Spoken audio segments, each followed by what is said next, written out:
मध्य प्रदेश के पूर्व मुख्यमंत्री और राज्यसभा सांसद दिग्विजय सिंह गुरुवार को इंदौर पहुंचे, जहां उनका कांग्रेस कार्यकर्ताओं ने स्वागत किया।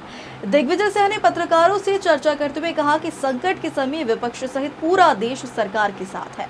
वहीं उन्होंने अमेरिकी राष्ट्रपति डोनाल्ड ट्रंप के द्वारा सीज फायर की घोषणा पर कई सवाल उठाए हैं। साथ ही उन्होंने मंत्री विजय शाह के कर्नल सोफिया कुरैशी पर दिए बयान को लेकर भाजपा पर जमकर निशाना साधा।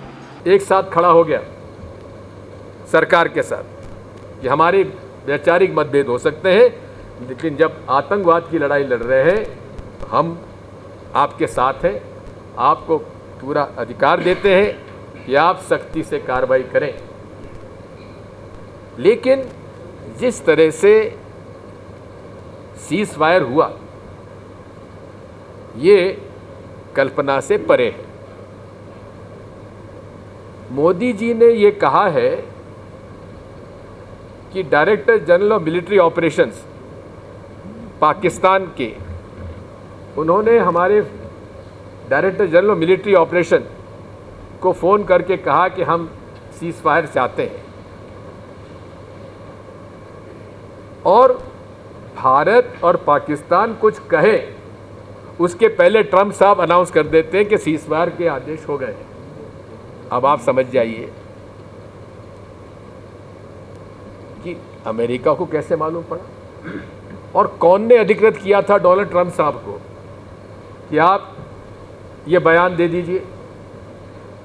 और उसके बाद भारत की सरकार और पाकिस्तान की सरकार का बयान आता है कि सीज फायर हो गया 5 बजे से।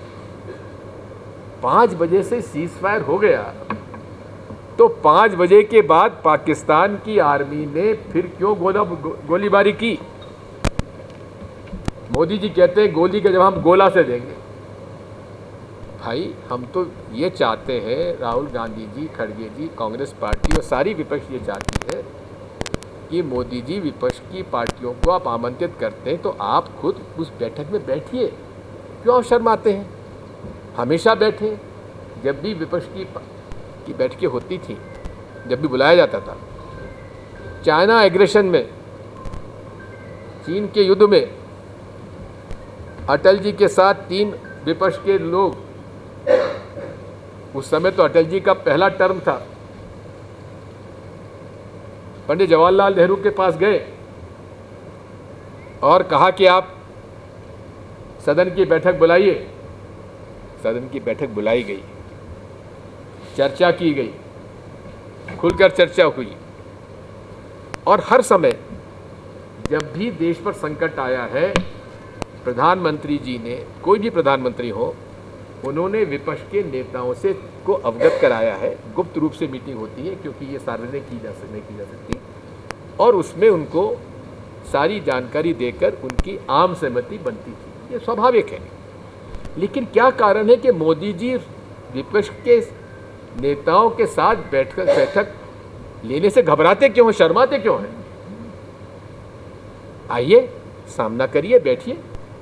हम आपके खिलाफ नहीं हैं, हम भारत के खिलाफ नहीं हैं, हम आतंकवाद के खिलाफ हैं। सामूहिक तौर पर आप सबके साथ मिलकर आतंकवाद को समाप्त करना चाहते हैं, पाकिस्तान की आतंकवादी गतिविधियों को समाप्त करना चाहते हैं। फिर आप संसद की बैठक बुलाने से क्यों डरते हैं? आप विपक्ष की बैठकों में क्यों उपस्थित नहीं होते? क्या कारण है? साथियों, आज पूरे देश में, यहाँ तक कि राजनीतिक और अराजनीतिक लोग भी आज आश्चर्यचकित हैं कि जो प्रधानमंत्री बड़ी बड़ी बातें करते रहे हैं, उन्होंने एक director general of military operations के फ़ोन पर समझौता कैसे कर लिया? क्या कैबिनेट कमेटी ऑन सिक्योरिटी की मीटिंग हुई? क्या भारत सरकार ने इस पर आपस में चर्चा की? क्या प्रधानमंत्री जी ने, भारत सरकार ने विपक्ष के नेता और विपक्ष पार्टियों से बातचीत की?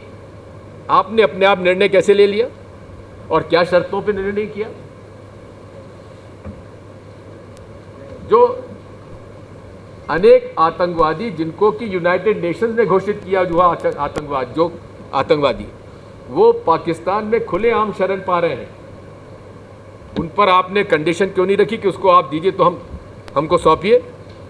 कंडीशन रखना चाहिए, सशर्त समझौता करना चाहिए था, बिना शर्त के समझौता कर लिया गया, हमें इसकी आपत्ति है। एक तरफ तो संकट की घड़ी में कांग्रेस पार्टी और सारी विपक्ष, पूरा देश आज भारत सरकार के साथ, भारत सेना के साथ खड़ा हुआ है, लेकिन हम लोगों को इस बात पर निराशा है कि प्रधानमंत्री जी विश्वास में हमको क्यों नहीं लेते।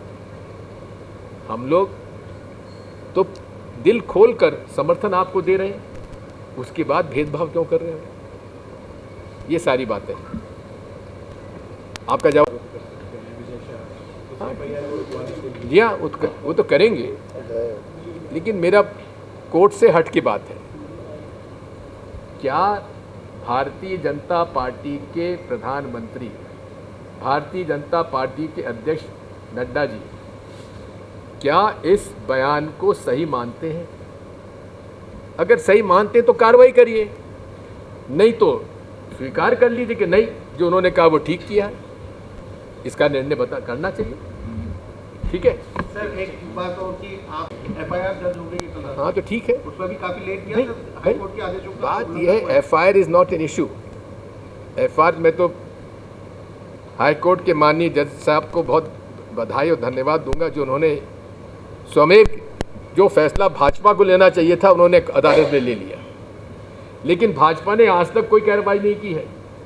यानी कि भाजपा भी जो है उनको बचाने में लगी हुई है। मैंने जब कहा था मानसिकता, यही मानसिकता का विरोध कांग्रेस पार्टी सदैव करती रही है।